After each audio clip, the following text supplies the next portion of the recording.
Hey, what's up, guys? We're back with another episode of the Initial NBA Podcast. It's your host, TJ. What's up? I got a full episode for you today.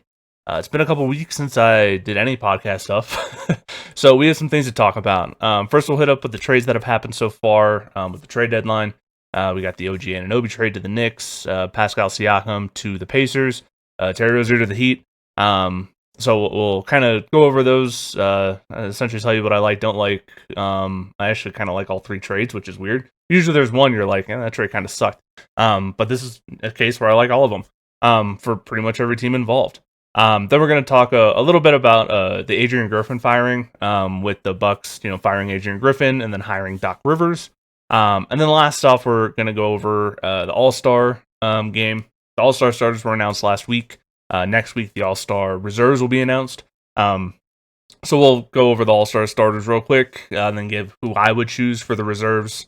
Given that we're like 5 days away from those, being chosen. So I guess let's get started with the trades. We'll start with the trades. That's kind of the big thing here. And we'll start with the one that happened first, the Knicks Raptors trade. Knicks got OG Aounoby and Precious Achiuwa and Malachi Flynn. The Raptors got RJ Barrett, Emmanuel Quickley, and a 2024 second-round pick from Detroit. So that might as well be a late first-round pick because Detroit sucks. I like this trade for both sides for different reasons, right? So for the Knicks, they got the best player in this trade. And I talked about this one a little bit in my last episode because this trade had already happened when I was doing the updated power rankings. But the Knicks got the best player in the trade. OG Aounoby is awesome. He has, I don't know if he's transformed the Knicks defense, but he's the perfect player for that team and how Tom Thibodeau likes to play. They have been on a tear since the beginning of the year. I think 12-2. I want to say they blew out the Nuggets the other night. I think they won again today against the Heat. So I mean, OG Aounoby seems like the perfect fit for what the Knicks are trying to do. I still don't know if it's enough for the Knicks to win a championship. But if they're able to kind of shore up that bench a little bit, and Julius Randle isn't hurt long term. Today he did, I think, separate his shoulder. I think the Knicks are in a good place, and this trade, for me is actually working out a little even better than I thought it would. So yeah, OG Anunoby's the big winner or the big piece in this trade. The Knicks got the best player. They also got a useful rotation big and Precious Achiuwa. Pretty solid NBA big come off the bench. And with some of the injuries they've had in their front court, he's going to be needed as the season goes on. I really like Emmanuel Quickley. I think long term, he ends up being kind of the best player in this trade. Obviously offensively, and just maybe the best player overall because he is so young. I think he's only 22. The Knicks did get rid of a redundancy. They already have a small guard in Jalen Brunson, who will be an all-star this year. If he's not, that's a travesty. So while Quickley long-term probably becomes the better player than OG Anunoby, with the Knicks already having an all-star point guard who is on the smaller size, who is better in Jalen Brunson, I do think it kind of makes sense to get rid of that redundancy if you're able to upgrade somewhere else, which is exactly what they did. Obviously the Knicks bench did get worse. Obviously Emmanuel Quickley last year was, in the running for sixth man of the year. This year, a little bit of a step back, but still one of the better six men in the NBA. So their bench did get worse, but they did greatly improve their starting five, going from RJ Barrett to OG Anunoby is a huge upgrade. So I love the trade for the Knicks, and it's obviously paying dividends right away. Like I said, they're 12-2, and they're just suffocating teams on defense. For the Raptors, it feels like they've been in trade talks for the last couple of years, and honestly, they probably have been. That it may not be I feel like they have been. Thinking more is they have been. It's about time they actually did hit that reset button. I mean, after they won with Kawhi and Kawhi left, it's just kind of been on a downward trend for them. And I think they finally hit the point where they're like, hey, we're gonna, it's gonna be a rough time if we keep trying to just do this retool thing that a lot of teams tend to do. So I like the fact that they finally, chose a direction instead of just kind of like edging along and seeing, how far they can get before having to make a decision. Like I said, while OG is the best current player in the trade, I think he's a little bit older. I think he's like 24, 25 right now. So he's, he's a valuable trade asset, and quickly ends up being the better player long term, I think. And, fits with their timeline better, right? They're building around Scotty Barnes. So having Scotty Barnes, another young, dynamic 22-year-old, that's a pretty good deal. And then RJ Barrett, he's not as good as the Knicks fans would have hoped, right? I think he was drafted third overall, if I'm not mistaken, or second. He's still a solid NBA player. Yeah, his stats are, I don't want to say they're empty, but for a 20 point per game point per game score, it seems like he gets shit on a lot, and maybe for good reason. It is also the Knicks fans; they're pretty ruthless. But a change of scenery might be what he needs, right? He's Canadian. He's from Toronto, so this might work out really well for him as well. Kind of going back home. And then, like I said, that second round pick that they got, it belongs to Detroit, so might as well call that a late first rounder, because that will be the first pick in the second round. So I like the haul the Raptors got. They got at least one long term part of their core, and potentially two if RJ Barrett. Maybe the change of scenery really helps them out. So that's the OG Aounoby trade. I like that trade on both sides. I think it made a lot of sense for both sides. I'm glad the Raptors chose a direction, and the Knicks got essentially a perfect guy for their team. The next trade I want to talk about, we have the Pacers, Raptors, Pelicans trade. Remember, the Pelicans were part of this trade. The Pacers got Pascal Siakam, probably obviously the prize of this whole deal. And then they got a 2024 second round pick. That one's going to be the worst pick of the Pelicans and the Bulls. Pelicans are pretty good, so that's going to be a relatively late second round pick. The Raptors ended up getting Bruce Brown, Kira Lewis Jr. from the Pelicans, Jordan Nwora, a 2024 first round pick from the Pacers. It's unprotected. A 2024 first round pick, which is, and bear with me on this one, it's the worst of the Rockets, which is top 5 protected, Clippers, Thunder, or Jazz, which is top 10 protected. So when you look at those potential picks, the Clippers or the Thunder, they're both very, very good teams. It's going to be in the late 20s. So they're going to get probably one of those two picks. So it's that first round pick is almost a second rounder. It's going to be a very late first round pick. And then they also got a 2026 first round pick from the Pacers that's unprotected. And then the third team in this, the Pelicans, they got cash. So the Pelicans essentially did a salary dump. I really like what the Pacers got in this deal. Obviously, Pascal Siakam's, I think, a perfect guy for their team. I think the Raptors, they might have been able to get more. I think they waited a little too long to trade Pascal Siakam. Again, he's kind of been in these talks for, it feels like, years. For an all NBA level guy, I think they could have done a little better. I'm not saying the return is necessarily horrible, but the picks they got are not, I guess, all it's kind of cracked up to be. So I guess let's talk about the Pacers first. Anytime you have an opportunity to get an all NBA level player for a relatively cheap price, you need to do it 100 times out of 100. Obviously, Siakam is really good. He's an all NBA level player, but he's kind of a lower tiered all NBA player. If you're ranking him 1 through 15, he's 13 to 15 all NBA level player.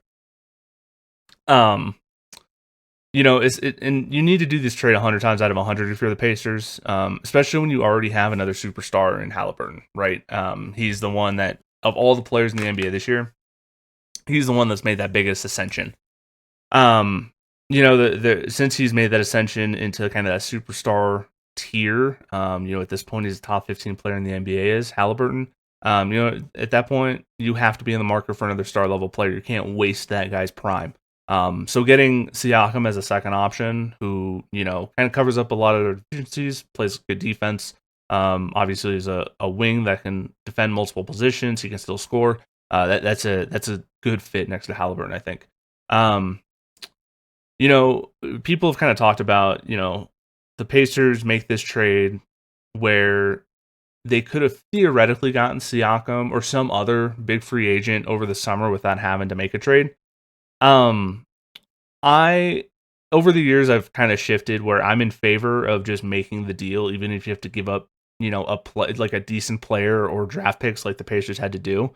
Because one, you're more guaranteeing that you're going to get that guy, right? If a guy hits free agency, there's definitely way more opportunity for that guy to be like, I don't want to play in Indiana. Whereas if you're trading for him, he has a little less say in the matter. Which if you're the team, that's what you want. And then that whole cap space thing. Like, yeah, you could save the money, potentially sign a free agent, but then you're really risking just walking away with nothing. Or walking away, after free agency, getting a couple okay to decent players, but no one that really moves the needle because you have to spend the money anyway. So I like the Pacers, not taking that risk, just doing it now, getting the guy, even, yeah, sure, maybe this summer someone else becomes available that's better better than Siakam, but that's a risky thing to hope for, right? So I like that. And then the Pacers, the 2024 picks, they're not all that valuable that they gave up. The Pacers one ends up in the 15 to 20 range in all likelihood, right? They're gonna make the playoffs in the East. I would assume is probably a 5 or 6 seed. So that pick is a decent one, but for Pascal Siakam, 1,000 times worth it. The other first rounder they gave up for this year, again, it's likely going to be in the 24 to 30 range. It's it's either going to be the Clippers or the OKC pick. Both those teams are really good. One of those two will end up probably top 3 in the Western Conference, if not both of them. So that pick really doesn't, it doesn't move the needle much, right? So the Pacers basically gave up nothing. Or at least they didn't give up anything big. The other pick they gave up, that 2026 first round pick, in all likelihood, that's, it's the Pacers are on an upward trajectory. That probably ends up being a pretty low first round pick too, right? Somewhere in the 20 to 30 range. So I really like what the Pacers did. The picks they gave up, I don't think it's well worth the price for Pascal Siakam. So on the Raptors side, I'm glad the Raptors, again, like I said, I'm glad the Raptors are finally hit the reset button. It's been teased for years. I do feel like they could have gotten a little bit more out of Siakam. He's, again, almost an all-NBA level player, or I think he does have at least 2 all-NBAs. Part of that's just because in the Eastern Conference, the pool of forwards for front court players for all-NBA has been relatively thin. But still, he's an all-NBA level player. They don't come around those all-NBA level players all that frequently. The picks they got were pretty underwhelming. Like I've already talked about them. Like, the 2024 picks, none of them will be in the lottery. 2026 pick probably won't be in the lottery because we project the Pacers to be pretty good, given that Halliburton is there. So yeah, I mean, they did get a decent player at least. They got Bruce Brown. He's really good. He's a role player though. That's the thing. It's like I love Bruce Brown. Obviously, I'm a Nuggets fan, so he helped win us a championship last year. But he's never going to be a star. I don't expect him to really stay in Toronto. He really doesn't fit with their timeline. He is, at this point, I think 25, 26, 27, something like that. He's in his mid-20s. He's been in the league for a while. He's a guy that a lot of contenders would want, right? Spark plug off the bench. He can play multiple positions. He played point guard for the Nuggets last year for a spell. He was playing center at one point in Brooklyn or Detroit.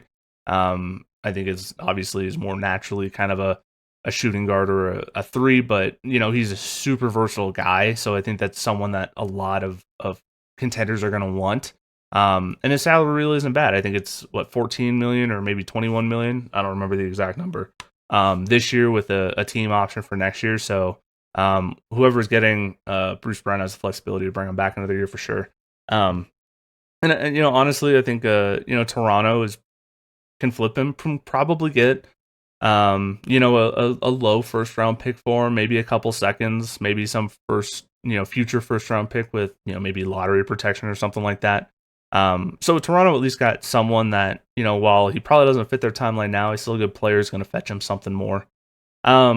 The other 2 guys I got, Jordan Nwora and Kyra Lewis, they're fine, whatever. They're kind of 10, 11, 12th guys off the bench, but they're really not moving the needle in any meaningful way. So I'm happy Toronto finally chose their direction. Them and the Bulls were the 2 teams where I was like, can we make a decision on what we're doing here? But I do feel like they probably could have gotten a little bit more for Siakam if they would not have waited so long. The last team in this, the Pelicans, essentially they got off Kira Lewis's contract and it cost them a second round pick. They got some cash back. So salary dump at the cost of a second round pick. Not much more to say. They were there. They were involved. The last trade we'll talk about. The Heat Hornets. The Heat ended up getting Terry Rozier from the Hornets. Hornets got Kyle Lowry and a 2027 first round pick, which is from the Heat. It's the Heat's pick. That's lottery protected. I love this trade for the Heat, and it's really not that bad for the Hornets. I kind of like it for them too. For the Heat, they get an upgraded point guard. They needed more scoring. So check, right? They check the boxes there. The Heat were, all summer we talked about Damian Lillard to the Heat. Give them an offensive guard. Like right now, they had been starting Kyle Lowry, who at this point I think is 38. I think he was averaging like maybe 5 points a game. He was shooting effectively, right? But if you're starting point guard scoring 5 points a game while playing like 32 minutes a game, it's not fantastic. So yeah, they were looking for an upgraded point guard. Didn't happen this summer. Dame went to the Bucks. Rozier's a really good substitute. If you lose out on Dame Lillard, Terry Rozier, he's not Dame Lillard, obviously. He's like 80%, right? He'll give you some dynamic offensive scoring. Not at Dame levels, but, he'll still average 20 to 23 points per game if you need it. His defense isn't great, but neither is Dame's. So you're essentially getting to me, it's like a Dame Lillard light. Or very light, I guess, with how good offensively Dame Lillard is. But with that said, the salary is much more manageable. $23.3 million. I think Dame Lillard at this, I don't remember what the numbers were. It's been a while since I looked at it, but I think in the next 4 years he ends up at like $60 million a year. So you're essentially getting like 75 to 80% of Damian Lillard for about a third of the price. Not bad. You should take that 100 times out of 100 if you do miss out on Dame Lillard. That's not a bad consolation prize. The other thing is the Heat didn't have to really give up anything, especially any of the young guys in the process. So they still got to keep Jaime Jaquez Jr., who is awesome, probably the third best rookie so far this year. Got to keep Nikola Jovic. They only gave up the one pick in 2027, which is lottery protected. So that's not bad. They do downgrade a little bit defensively, going from Lowry to Rozier, but the offense of Rozier more than makes up for it. So I think this is a really good trade for the Heat. Something they needed to make. They had to make a move. So kudos to them. Good job. The Hornets side, again, I've seen worse trades. They're in perpetual rebuild. A 29-year-old Terry Rozier making $23 million a year. That's probably not really helping you get any better. He's a really good player, obviously, but I'm always in favor, if you're a bad team, if you're one of the 5 worst teams, I say go all in on the tank. Just collect the young assets in any way you can, and then hope it kind of works out. Kind of like what Philly's done. Getting Maxey, getting Embiid. They obviously attempted the process, but hey, at least they got an MVP level guy out of it. Doing what OKC did, essentially bottom out, collect all these assets, and now OKC is the most exciting young team in the NBA, and I don't think it's even close. So yeah, the Hornets, I'm glad they finally did something, right? They didn't try to be like, hey, we might make the play, and they're like, nah, let's just kind of punt on this. We've been trying to do this like half rebuild for years, signing guys like Gordon Hayward, Terry Rozier, like those kind of more veteran type of guys.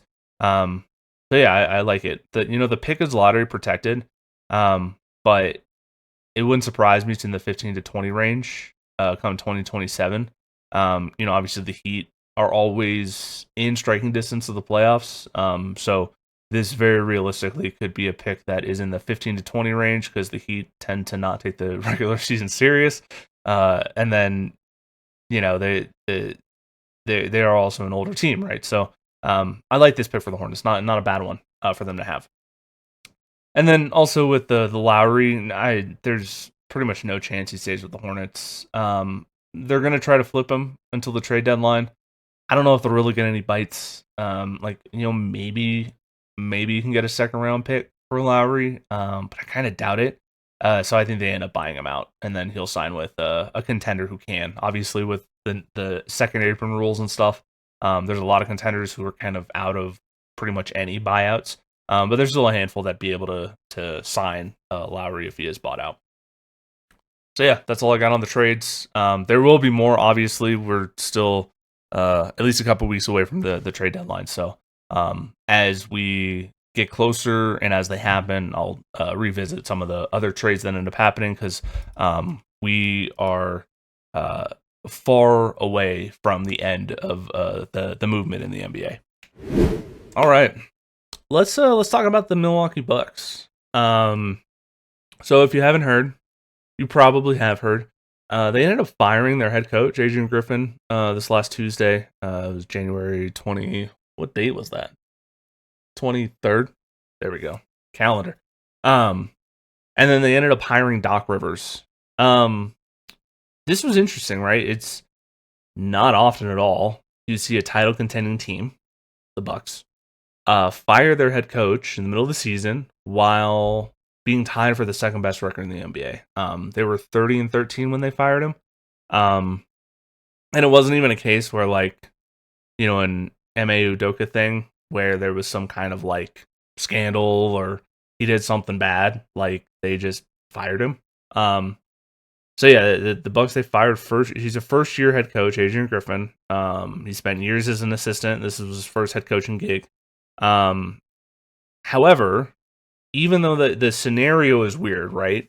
Title contending team, tied for the second best record in the NBA, 30-13 record, first year head coach. In no world you would usually fire that guy. However, this particular scenario, with kind of all the circumstances around the Bucks, it wasn't all that surprising. Maybe a little surprising, but it wasn't a shocker, right? Despite their record, their play has not been kind of where they would want it to be. I think they won a lot of close games, probably won a lot of games they shouldn't have, honestly. So that record was probably a bit inflated from how they actually were playing. And the big thing is, and then also some of the stories that have kind of leaked, especially since Tuesday when all this went down, that also kind of makes it oh, okay, I guess that kind of makes more sense why they did it. Because again, this is a weird scenario that usually doesn't happen. So talking about kind of more on-court stuff, the Bucks, they've been much improved offensively, right? They acquired Damian Lillard. If you acquire a top 75 player all time, which Damian Lillard is, he was part of that whole ceremony thing, who is one of the best offensive players in this generation of NBA basketball. Their offense improved up to, I think it was 4th, I want to say. With that, their defense has fallen off a cliff compared to where they were last year. So, for an example, the Bucks' defensive rating last year was 4th in the NBA. As of right now, they sit at 19th, which is a really, really steep decline, moving down 15 spots. And yeah, sure, they swapped Drew for Dame. That is a factor in the drop-off. Drew Holiday is one of the best defensive guards in the NBA. Dame is one of the worst. But remember, this Bucks team still has guys like Brook Lopez and Giannis Antetokounmpo, which are 2 perennial all-defensive level players. So their defense, even with Dame, should not be that bad. It should not be 19th. Throw it in the 8 to 10 range. It's probably more where it should be, given they have 2 all-defensive level players in their front court. So that's the basketball side of things. So when you look at that, you're like, okay, I guess, but couldn't there, be adjustments made, to fix that? You would think so, right? But then there's the awful floor stuff that's kind of come out. So for example, there was a situation with Terry Stotts, who, if you don't know who Terry Stotts is, former Blazers coach, coached Dame in Portland for a while. He was hired as an assistant under Adrian Griffin in the offseason. He ended up quitting 5 days before the season started, and which was apparently due to an argument between Stotts and Griffin a couple days before he quit. And that one was weird because I guess it was something along, and it's been a while since I read the story because that one came out a couple, a month or two ago. where they had some argument in practice because Terry Stotts kind of wanted to talk with a couple of the players kind of offensively, and it the story made it sound like Adrian Griffin was kind of power tripping to an extent, so that was really weird. And then this week after the firing, there were kind of stories about Doc Rivers and Lionel Hollins kind of having an informal consultant role to Griffin. Where the team was kind of urging Griffin to kind of take on Doc and Lionel Hollins as, I guess consultants to give him advice and things like that. Obviously, it's not uncommon for coaches to reach out to other coaches who have been, in the game for a while. But the fact the team was kind of pushing it is a little odd. So there was that. So on the surface, it looks like an odd thing to fire your first year coach when you're second in the East and you have a great record. But when you kind of look at more of the context, it makes a little more sense. It's still weird. But there probably was more stuff behind the scenes, obviously. If, again, that's a weird scenario. First year head coach, second in best record in the NBA, and you're firing him, 45 games into his head coaching career. So now I guess what's next? The Bucks are hiring Doc Rivers. Signed a contract through 2027, paying him $40 million total. So I think it ends up being like $11.5 million a year or something like that. Doc is also bringing in former Grizzlies and Kings head coach Dave Yeager, a pretty good coach, as an assistant, along with longtime NBA assistant coach Rex Kalimian. I think he also, when I was reading up on him, I think he had also head coached the Armenian national team, or maybe it was Romanian. Apologies, I don't remember what exactly, but so a guy with a lot of NBA experience, a lot of international experience. With the Doc hiring, I'm torn on it, right? On one hand, it's Doc Rivers. He's been a head coach since I think 1998. Almost, I think every year he's been a head coach since 1998. Between the Magic, the Celtics, the Clippers, and the 76ers. He won a championship with Boston. He's coached a bunch of really good teams. Obviously, Boston, the Clippers were really good. The Lob City Clippers. Obviously, Philly's been good on the back of Embiid. He has a track record of working with stars. Think of all the guys that guy's coached. In Boston, you have Ray Allen, Paul Pierce, Kevin Garnett. Clippers, you got Blake Griffin, Chris Paul, DeAndre Jordan. Obviously, you have James Harden and Embiid in Philly, plus all of the other guys that he's worked with, who are on those teams outside of the stars. That's a lot of experience working with the top tier players in the NBA. So that's the good. Won a championship, worked with a lot of stars. Then there's the bad. He has a history of playoff failures, right? With teams either kind of not living up to expectations, Chris Paul's Clippers, recently Philadelphia, or even just teams blowing leads. Like I think he's the only coach in NBA history that has more than one blown 3-1 lead in a 7-game series, if I remember that statistic right. Obviously the Clippers losing to the Nuggets in the bubble in 2020. Nuggets coming down 3-1. As a Nuggets fan, that was amazing. As a Clippers fan, not so much. The Clippers losing to the Rockets again, down or up 3-1. Rockets came back in 2015, and then also in 2003, the Magic, he blew a 7-game or a 3-1 lead against the Pistons in 2003 as head coach in the Magic. So, I don't want to say this is all Doc Rivers' fault. When you think about some of the teams he's had, Chris Paul hasn't won a championship, kind of has a history of not being great in the playoffs. Same thing for James Harden, same thing for Joel Embiid. So, maybe it isn't all Doc Rivers. Maybe he just kind of had a bad string of luck with who his stars are and how I don't want to say they shrink in the moment, but the play doesn't elevate like you would hope a superstar's play would with some of those guys. Look, the Bucks making this move in the middle of the season, the options for a coach replacement at this point are really slim. Your choices are grab someone off the street halfway through or hire an internal assistant who in all likelihood doesn't have head coaching experience. So kind of in this scenario, given that there's very slim pickings, it's not the off season, there aren't freshly fired head coaches to go grab. It's not a bad option, right? Doc Rivers has been in the NBA a long time. He's won a championship. He's been with a lot of teams.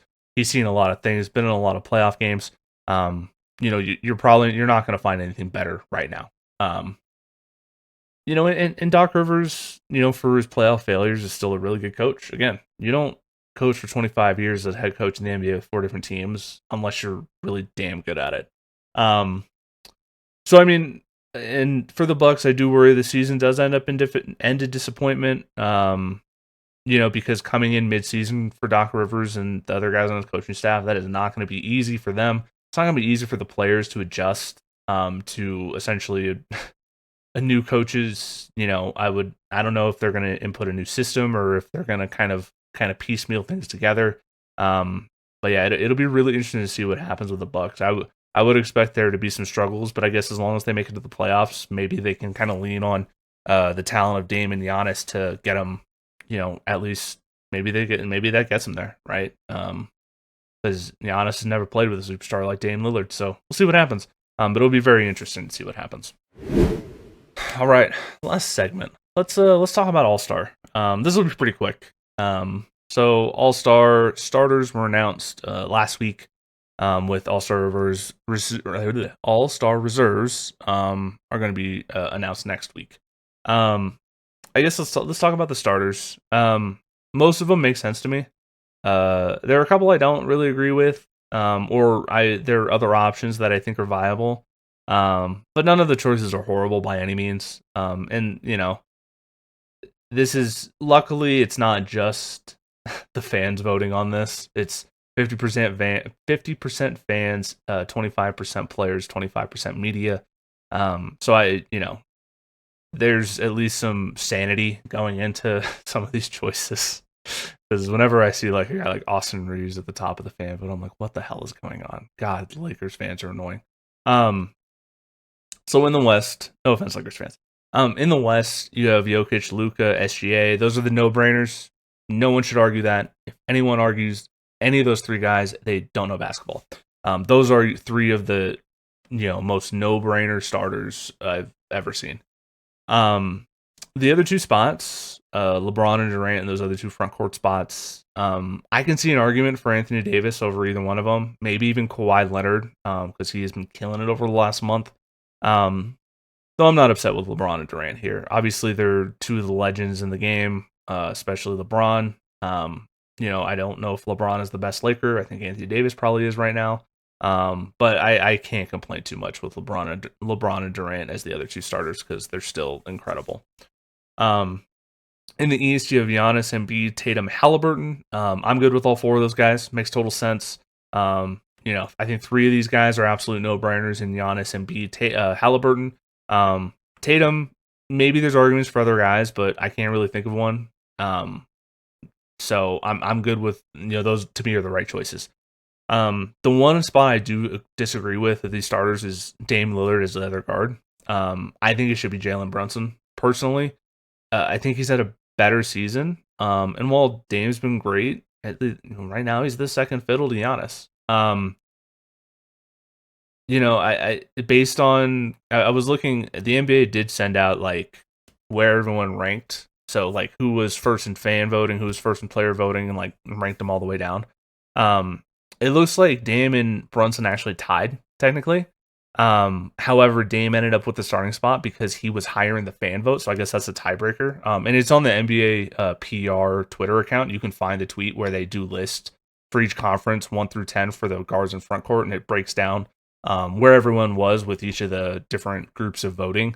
And it does say that like, hey, Dame ended up the starter because he was higher in the fan vote. So just to give you like some context, so among players, Lillard was 4th. And Brunson was 3rd among guards in the East. With the media, Lillard was 5th on East guards, and Brunson was 2nd. However, what essentially won Dame the starting spot over Brunson is Dame was 3rd in the fan vote for East guards, and then Brunson was 5th. So that's essentially the tiebreaker there. So yeah, that's the one spot I disagree with. Brunson's still going to be an all-star. If he isn't, that's a travesty. But I personally would have had Brunson over Dame. And the media and the players agree. It's the fan vote, and it does make sense. Even though Brunson is in New York, Dame Lillard is definitely a more of a household name than Jalen Brunson. Even though Brunson's awesome. All right, that's what I got on the starters. For the reserves, they're going to be announced next week, so I'm just going to give you my picks. I'm not going to go into too much depth. I think there's so many good players in the NBA. There's a bunch of guys I'm going to leave out on this that are probably deserving. These are just who I would pick. You could have almost a completely different group, and you might be right. So there's just so much talent in the NBA. It's really hard to choose essentially 7 extra guys. So remember that the coaches end up choosing this. Thank God. So yeah, the fans don't get to choose. Coaches choose. They cannot vote on any of their own players, which is obviously a good rule to have. They have to choose 2 guards, 3 front court players, and then 2 wild cards who can be obviously in any position. So in the West, for the guards, I have Anthony Edwards and Steph Curry. Steph, obviously, legend, right? And still probably the best shooter in the NBA. Probably the best shooter that will ever live. Anthony Edwards is leading the number 1 team in the West in the Timberwolves, and the dude's a dog. He's amazing. Front court, Anthony Davis, Kawhi Leonard, Paul George. Again, Anthony Davis, who I think could have been a starter. Kawhi Leonard, Paul George. The Clippers are really, really good. Those are the 2 best players on their team. Again, Leonard, you can make an argument should have been a starter as well. So those are who I had in the front court: AD, Leonard, and George. The wild card, I had Devin Booker and De'Aaron Fox. To me, it's impossible to leave Devin Booker off. So I had to throw him in there. With the wild card, there were a bunch of other guys you could go here for the second wild card. I went with De'Aaron Fox. The Kings are good. To me, they need representation, so I went with De'Aaron Fox. And then I also have 2 honorable mentions. So remember, if someone's hurt, the commissioner will end up choosing the replacement players. So I have who I would choose as my first 2 replacement players in the scenario that any All-Star ends up not going, usually because of injury. I would have Alperen Sengun and Lauri Markkanen as those 2, I guess, alternates in case anyone's hurt. So remember last year, I think that's how Anthony Edwards ended up an All-Star last year because Zion was hurt, as well as I think Halliburton. Was it Halliburton last year? There was a guard in the East that ended up as a reserve, making the All-Star as a replacement player. So it's not unheard of. So I would have chosen, I would choose Sengun and Markkanen if any of the 12 I didn't mention already end up being hurt. In the East, for guards, Jalen Brunson, we've already talked about him. He's awesome. He deserves it. And then I have Tyrese Maxey, who is crushing in his first year as a full-time starter. Their first year is not necessarily a full-time starter, but as like the second option go-to guy. At one point, he was averaging close to 30 points a game. He's awesome. He deserves to be an all-star this year. In the front court, I have Jaylen Brown, Bam Adebayo, and Paolo Banchero. Jaylen Brown, you have to have 2 Celtics. They're really good. Jaylen Brown's the second best player on the team. Bam Adebayo is amazing. I just love watching Bam Adebayo play. He's awesome. And then Paolo Banchero, the Magic, while they've slipped a little bit lately, they've still been really good, and he's the best player on the team. So I like Paolo Banchero.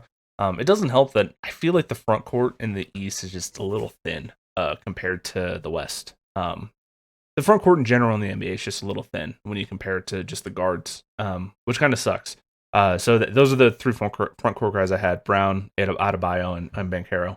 For the wild cards, I had Donovan Mitchell and Trae Young.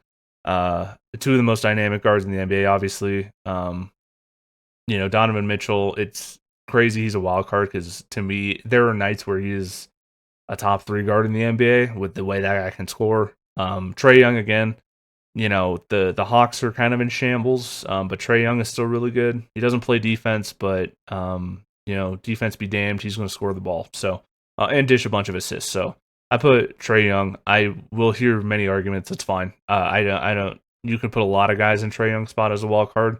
I honestly probably wouldn't disagree with you. The 2 honorable mention replacement players I had, again, assuming someone's hurt or can't go to the All-Star game or whatever, the commissioner will choose to. I have Derek White and Jimmy Butler. Derek White's been awesome this year. He deserves some recognition. Maybe he isn't an all-star, but he's been awesome. You got to give him some props. And then Jimmy Butler's the other one. That one's more of like a star power. Everyone knows who Jimmy Butler is type of thing.